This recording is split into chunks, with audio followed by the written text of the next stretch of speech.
Hello everyone. तो कैसे हैं आप सब। तो स्वागत है आप सभी का आपके अपने यूट्यूब चैनल बायोलॉजी अड्डा में। तो दोस्तों यहाँ पे हम लोग बात कर रहे हैं जीव विज्ञान के बहुत सारे महत्वपूर्ण ऑब्जेक्टिव प्रश्नों को। तो चलिए देखते हैं आज का जो हमारा पहला महत्वपूर्ण प्रश्न कौन सा है। और क्लास शुरू करने पहले अगर आप दोस्तों इस चैनल पर नए हैं तो चैनल को सब्सक्राइब जरूर कर दीजिएगा और जितना हो सके आप इसको शेयर कर देंगे और वीडियो अच्छा लगे तो लाइक जरूर कीजिएगा। तो आज का जो हमारा अगला प्रश्न है वो आपके सामने है कि हमारे शरीर में आनुवंशिकता की इकाई को क्या कहा जाता है। तो दोस्तों यहाँ पे बहुत ही महत्वपूर्ण प्रश्न आपके सामने दिया गया है कि हमारे शरीर में आनुवंशिकता की इकाई को क्या कहा जाता है। तो याद रखिएगा दोस्तों, ऑप्शन की ओर पहुंचते हैं। गुणसूत्र है, डीएनए है, जीन है और केंद्रक है।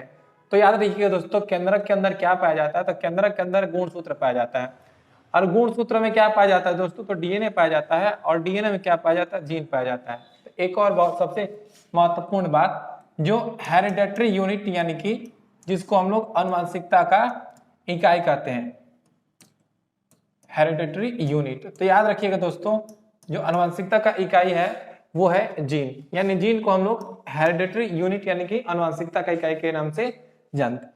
तो इस प्रश्न का जो सही जवाब हो जाएगा सी। अगला प्रश्न है कि जीवों में आनुवंशिक लक्षण को जनक से संतान में कौन लेके जाता है। बहुत ही आसान सा प्रश्न है कि जैसे कोई जीव है, जैसे मान लेते हैं आप ही हैं, तो आपके शरीर में या आप में कुछ लक्षण आपके पिताजी के आए हुए, चाहे वो आपका थोड़ा सा फेस हो सकता है, हेयर स्टाइल हो सकता है इत्यादि। तो ये लक्षण कौन लेके गया है, यही पूछा जा रहा है। क्या वो राइबोसोम लेके जाता है, तो बिल्कुल नहीं। क्या क्रोमोसोम लेके जाता है, तो दोस्तों याद रखिएगा क्रोमोसोम ही क्या है, वह एक कारक है जो कि एक लक्षण को जनक से संतान में लेकर के जाने का कार्य करता है। तो इस प्रश्न का सही जवाब हो जाएगा क्रोमोसोम। अगला प्रश्न है कि निम्नलिखित में कौन से सूक्ष्म जीव जैव उर्वरक के रूप में प्रयोग किए जाते हैं। तो दोस्तों याद रखिएगा, पूछा जा रहा है कि निम्नलिखित में से कौन से सूक्ष्म जीव जैव उर्वरक के रूप में प्रयोग किए जाते हैं। तो एक बात आपको बता दें, प्रोटोजोआ और वायरस इनका प्रयोग नहीं किया जाता है और उपरोक्त तो सभी ऑप्शन गलत हो जाएगा। इस प्रश्न का जो सही जवाब होगा वो होगा साइनोबैक्टीरिया।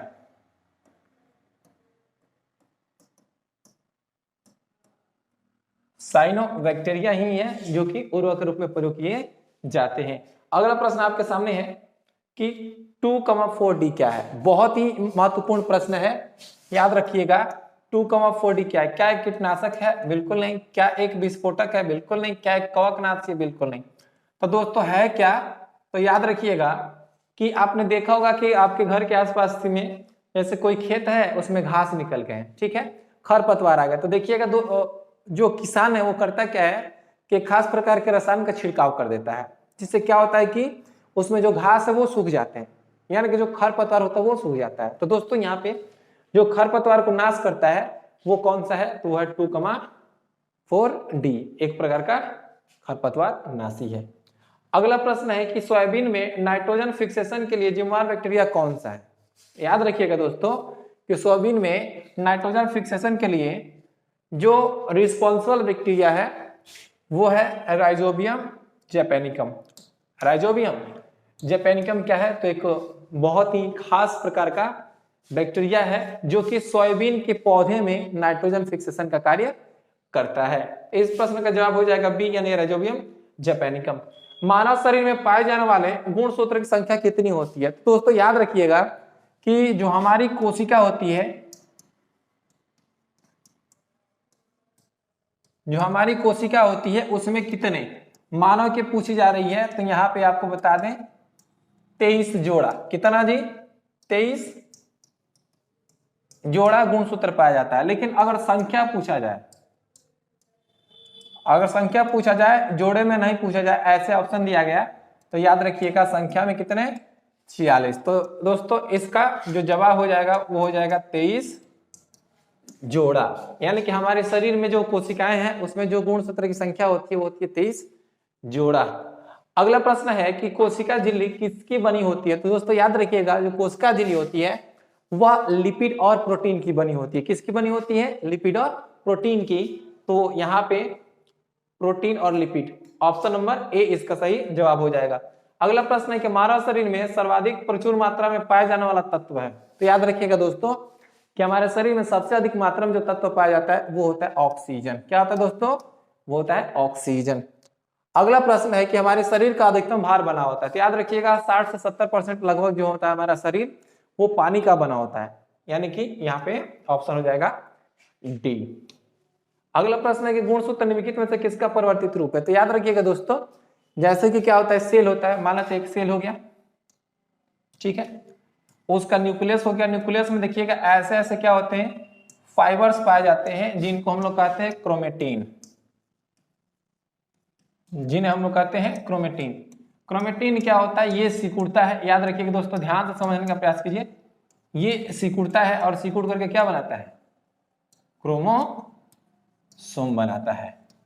यानी कि यहाँ पे इस प्रश्न का जो सही जवाब हो जाएगा वो हो जाएगा क्रोमेटिन धागों का। अगला प्रश्न है कि पौधे में फ्लोएम उत्तरदायी होता है, दोस्तों पौधे में फ्लोएम उत्तरदायी होता है, क्या पूछा जा रहा है कि पौधे में फ्लोएम किसके लिए उत्तरदायी होता है, तो याद रखिएगा दोस्तों ये प्रश्न बहुत ही महत्वपूर्ण है, बार बार एग्जाम में रिपीटेड क्वेश्चन है कि फ्लोएम क्या करता है, तो ये सिंपल सा भोजन का क्या करता है, परिवहन करता है, भोजन का परिवहन करता है, इस बात को आप याद रखिएगा। अगला प्रश्न आपके सामने है कि जब हम प्याज को छीलते हैं या काटते हैं तो देखते हैं कि हमारे आंखों से आंसू आने लगता है। दोस्तों एक्चुअली क्या होता है कि जो प्याज होता है उसमें जो कोशिकाएं होती है उसमें गंधक पाया जाता है, अब ये जो गंधक है वो आपकी आंखों के संपर्क में जाता है तो आपकी आंखों से आंसू निकलने लगते हैं। तो इस प्रश्न का जो सही जवाब हो जाएगा वो हो जाएगा ए, यानी कि प्याज की कोशिकाओं में विद्यमान गंधक यानी कि सल्फर। अगला प्रश्न है कि कोशिका सजीवों की देखिए यहाँ पे दो ऑप्शन दिए गए हैं, ठीक है, इसमें थोड़ा सा हम लोग को देखेंगे क्या कारण है। कोशिका सजीवों के संरचनात्मक एवं क्रियात्मक इकाई है, ये तो सही है। कोशिका के अभाव में सजीव शरीर का निर्माण संभव नहीं है, संभव नहीं है, ये भी बात सही है, यानी कि ऑप्शन यहाँ पे जो एक और दो दोनों सही है, यानी कि इसका आंसर हो जाएगा एक और दोनों सही है, ठीक है, ओके। अगला प्रश्न है कि कोशिका द्रव्य और केंद्रक को सम्मिलित रूप से क्या कहते हैं, तो दोस्तों यहाँ पे थोड़ा सा एक बात समझिएगा, केंद्रक है प्लस कोशिका द्रव्य है,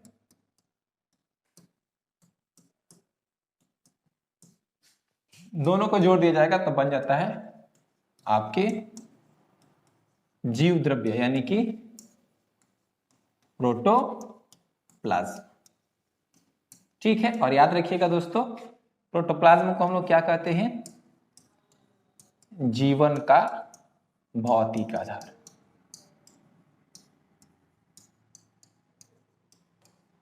जीवन का भौतिक आधार कहा जाता है प्रोटोप्लाज्म। और एक बात आती है कि किसने कहा था, तो याद रखिएगा दोस्तों एक वैज्ञानिक थे जिनका नाम था जूलियस हक्सले।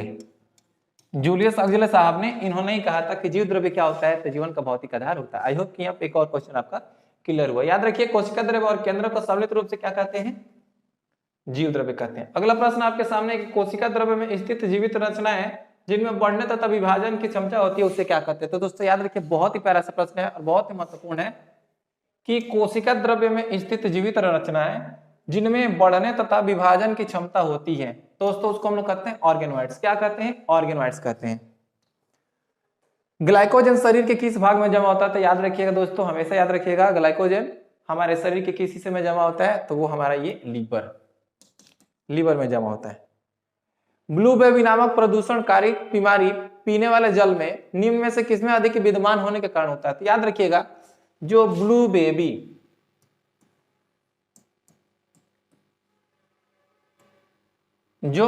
डिजीज है वो किसके कारण होता है दोस्तों, तो पानी में अगर ज्यादा मात्रा में नाइट्रेट है, नाइट्रेट की उपस्थिति है तो हो जाएगी ब्लू बेबी, ठीक है। अगला प्रश्न है कि आंतों के निदान में किसका उपयोग किया जाता है, गामा किरणों का, निम्न किरणों का, किरण पूछा जा रहा है कौन सा रे का प्रयोग किया जाता है। ऑप्शन है कि आपका क्या गामा किरण, क्या बीटा किरण, क्या एक्स किरण, की अल्फा किरण। तो याद रखिएगा दोस्तों यहां पर जो सही जवाब होगा वो आपका हो जाएगा एक्स किरण, ठीक है। यानी कि जो आंत में बीमारियां होती हैं उसको जांच करने के लिए हम जिस किरण का यूज करते हैं वो है एक्स किरण, एक्सरे। चलिए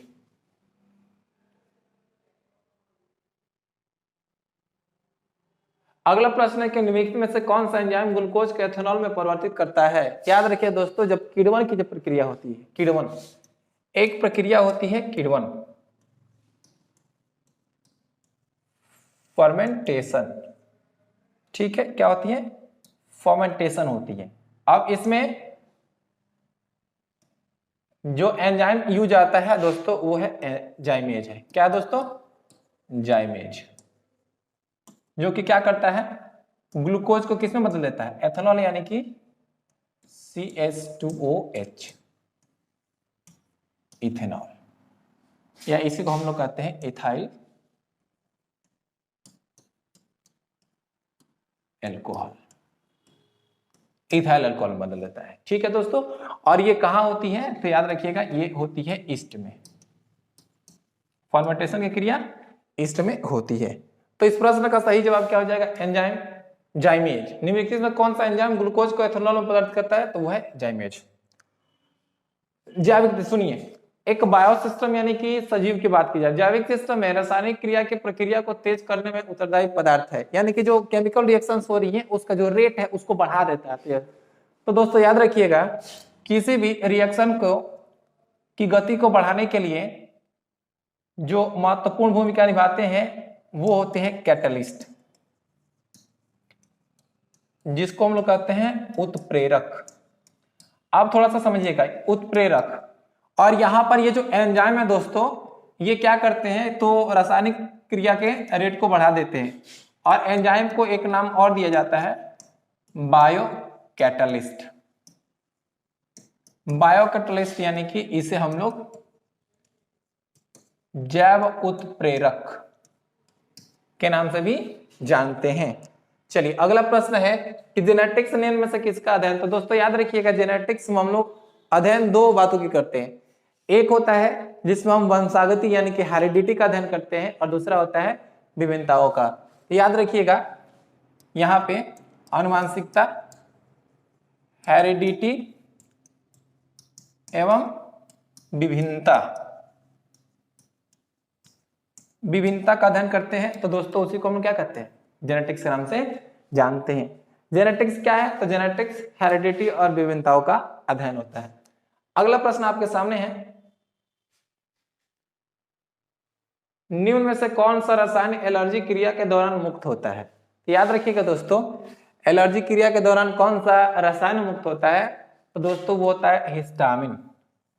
देखते हैं जब एलर्जी होता है तो हमारा जो त्वचा है वो चकता चकता फूलने लगती है, किसी कारण, तो हिस्टामिन के कारण ही। निम्नलिखित में कौन प्रतिजैविक का उदाहरण नहीं है? पेनिसिलिन है, क्लोरोमाइसिन है, नियोमाइसिन है, जबकि सेफ्रोमाइसिन क्या है? तो वो एंटीबायोटिक नहीं है। याद रखिएगा, सेफ्रोमाइसिन एंटीबायोटिक नहीं है, एक प्रकार का एंटीसेप्टिक है।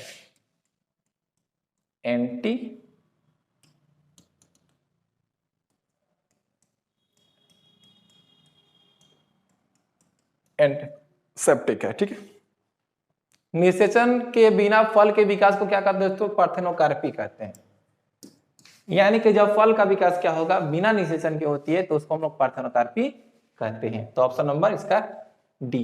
निम्न में से कौन सी बीमारी से कोयले की खान में काम करने वाले मजदूरों की उम्र घट जाती है? दोस्तों याद रखिएगा, वो बीमारी है जिसका नाम है सिलिकोसिस। सिलिकोसिस एक ऐसी बीमारी है जो कि कोयले के खान में रहने वाले लोगों को हो जाती है। उनके फेफड़े में क्या होता है? धूल इत्यादि वाली जो हवाएं भर जाती हैं, जिनसे उनका फेफड़ा खराब हो जाता है और उनकी उम्र भी क्या हो जाती है? तो घट जाती है। तो बीमारी है सिलिकोसिस। अगला प्रश्न है कि निम्नलिखित में कौन सा रोग प्रोटोजोआ के कारण नहीं होता है?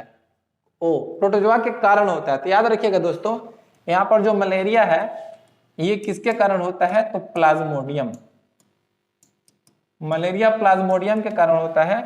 और ये प्लाज्मोडियम क्या है? तो प्लाज्मोडियम एक प्रोटोजोआ है। प्लाज्मोडियम क्या है? एक प्रोटोजोआ है। तो याद रखिएगा दोस्तों, मलेरिया किसके कारण होता है? तो प्लाज्मोडियम के कारण होता है।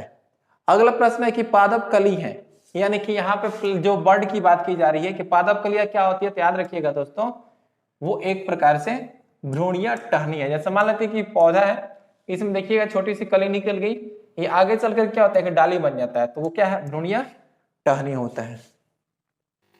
वे जीव क्या कहलाते हैं जो उच्च लवण सांद्रता वाले आवास में रहना पसंद करते हैं? तो दोस्तों याद रखिएगा कि वे जीव क्या कहलाते हैं जो उच्च लवण सांद्रता वाले आवास में रहना पसंद करते हैं? तो दोस्तों उसको हम लोग कहते हैं हेलो फाइल्स। क्या कहते हैं?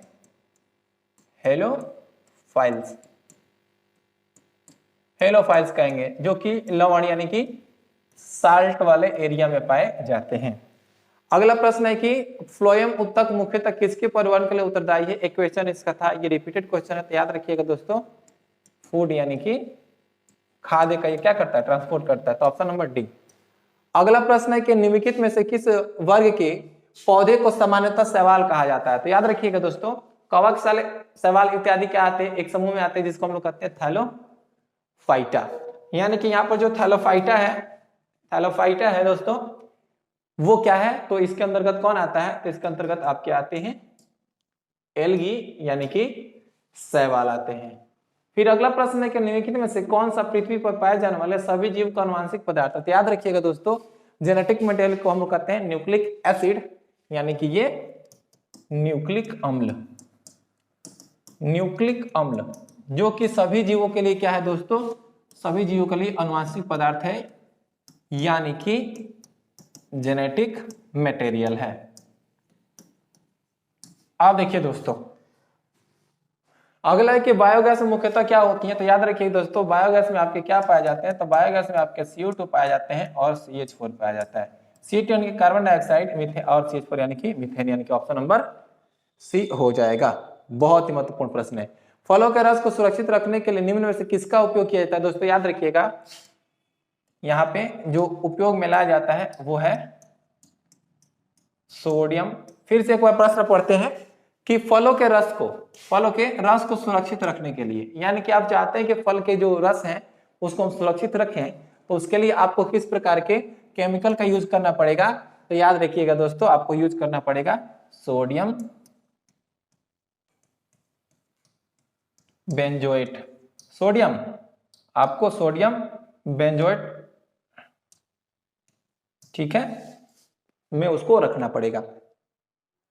अगला कि कीट संवर्धन क्या कहलाता है? दोस्तों याद रखिएगा, कीटों की वृद्धि का विज्ञान, ठीक है। ऑप्शन नंबर इसका ए हो जाएगा, कीटों की वृद्धि का विज्ञान। यानी कि कीटों में जो संख्या होती है उसको हम लोग बढ़ाएंगे, मैनिपुलेट करेंगे, कल्चर करेंगे, वो कीटों का वृद्धि का विज्ञान कहलाता है कीट संवर्धन, जिसको इंसेक्ट कल्चर कहेंगे। अगला प्रश्न है, तिलचट्टे में श्वसन अंग क्या होता है? तो याद रखिएगा दोस्तों, तिलचट्टे में श्वसन अंग क्या होता है? वो होता है हमारी ये जो होती है ना, जैसे हमारे में भी ट्रेकिया होती है, श्वास नली, तो हो जाएगा वो ट्रेकिया। एक और बात बता दें दोस्तों, यानी कि मान लेते ये तिलचट्टा हो गया ना, इसका गर्दन को भी काट दिया जाएगा तो वो जीवित रह जाएगा। भले ही वो क्या हो जाएगा, भूख के कारण मर जाएगा, बिना भोजन के कारण मर जाएगा, लेकिन सांस ये यहां से भी ले सकता है। क्यों ले सकता है? क्योंकि यहीं से ही इसका ट्रेकिया शुरू होता है। तो तिलचट्टे में श्वसन अंग क्या है? तो वो है ट्रेकिया। अगला प्रश्न है कि श्वसन के संबंध में सत्य कथन की पहचान कीजिए। यानी कि रेस्पिरेशन से संबंधित कुछ यहाँ पे पॉइंट्स दिए गए हैं, उसको हमको देखना है कि कौन सही है कौन गलत है। बायोकेमिकल प्रोसेस है, बिल्कुल सही बात है। इसमें भोजन का ऑक्सीकरण होता है, बिल्कुल सही है। एटीपी के रूप में ऊर्जा मुक्त होती है, बिल्कुल सही है। उपयुक्त कथन सत्य हैं, यानी कि ये तीनों पॉइंट श्वसन में आते हैं, इसलिए इस प्रश्न का सही जवाब क्या हो जाएगा दोस्तों? इनमें से सभी। देखिए अगला प्रश्न है कि इंसुलिन के अत्यधिक स्राव से निम्नलिखित में कौन सी बीमारी होती है? याद रखिएगा, जैसे कहावत क्या गया ना कि अति का भला न बोलना, अति के भले न चूप, अति का भला न बरसना, अति के भले न धूप। यानी कि किसी भी पदार्थ का, किसी भी वस्तु का, आपके बातों का अगर अति हो जाए, अधिकता हो जाए तो भी दिक्कत है, और कम हो जाए तो भी दिक्कत है। तो दोस्तों कहा जा रहा है कि अगर इंसुलिन का अत्यधिक स्राव हो जाए, आवश्यकता से अधिक मात्रा में इंसुलिन स्राव हो जाए, और अगर इंसुलिन कम हो जाता तो भी दिक्कत है, अधिक मात्रा में स्रावित हो गया तो भी दिक्कत है। तो अगर अधिक मात्रा में स्रावित हो गया दोस्तों तो क्या हो जाएगा कि जो हमारा रक्त होगा उसमें जो ग्लूकोज का लेवल वो बहुत घट जाएगा, जिसको हम लोग हाइपोग्लाइसेमिया के नाम से जानते हैं। तो अधिक मात्रा में इंसुलिन स्रावित होगा तो कौन सी बीमारी? हाइपोग्लाइसेमिया। अगला प्रश्न आपके सामने है कि लैंगरहैंस की द्वीपिकाएं किस अंग में पाई जाती है? दोस्तों याद रखिएगा, लैंगरहैंस की द्वीपिकाएं ये क्या करती हैं? एक हार्मोन स्रावित करती हैं, जिनको हम इंसुलिन कहते हैं। ठीक है, क्या कहते हैं? इंसुलिन। पूछा जा रहा है कि ये कहां पर पाई जाती है? तो याद रखिएगा, वो हमारे अग्नाशय यानी कि पैनक्रियाज में पाई जाती हैं। अगला प्रश्न है कि मछलियों का अध्ययन जीव विज्ञान की किस शाखा के अंतर्गत करते हैं? तो दोस्तों मछलियों का जो अध्ययन होता है वो हम लोग करते हैं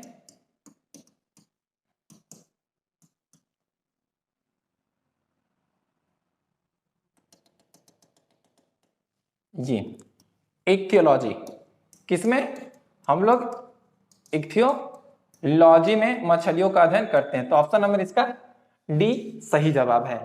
फिर आपके सामने अगला प्रश्न है कि द्विनाम पद्धति को किसने दिया था। तो दोस्तों बाइनोमियल सिस्टम ऑफ नोमेनक्लेचर है, नामकरण का जो द्विनाम पद्धति है इसको किसने दिया था। तो दोस्तों यहाँ पे एक वैज्ञानिक है जिनका नाम है कैरोलस लिनियस। कैरोलस लिनियस साहब हैं जिन्होंने द्विनाम पद्धति को दिया था, यानी कि ऑप्शन नंबर आपका सी हो जाएगा। निमेटोड से होने वाली बीमारी याद रखिएगा दोस्तों, जो फाइलेरिया बीमारी होती है ना वो निमेटोड के कारण होती है। तो ऑप्शन नंबर क्या हो जाएगा, वो हो जाएगा ए। अब सुनिए अगला प्रश्न आपके सामने है कि निम्नलिखित में से कौन सा हार्मोन गैसीय अवस्था में पाया जाता है। तो बहुत ही आसान शब्द है कि जो एथिलीन है, याद रखिएगा जो एथिलीन है वो गैसीय अवस्था में पाया जाने वाला हार्मोन है। और हाँ, एथिलीन क्या करता है, एथिलीन फलों को पकाता है, फलों को पकाते हैं, यानी कि फलों को पकाने वाला एक नेचुरल क्या है तो हार्मोन है ये। और आर्टिफिशियल क्या होता है तो वो है एसिटिलीन। मोनेरा जगत का सदस्य होते हैं। तो याद रखिएगा दोस्तों, मोनेरा जगत में जितने भी जीव पाए जाते हैं वो सभी के सभी क्या होते हैं, बैक्टीरिया होते हैं। इसलिए इस प्रश्न का सही जवाब हो जाएगा ए, यानी कि बैक्टीरिया। निम्नलिखित में कौन सा युग्म सही सुमेलित नहीं है। देखिए 4 ऑप्शन दिए गए हैं, इसमें कौन सही है कौन गलत है देखिएगा। क्लोरोमाइसिटीन, क्लोरोमाइसिटीन क्या है, टाइफाइड नाशी है, बिल्कुल सही है। क्रिस्टल वायलेट प्रतिरोधी है, ये भी सही है।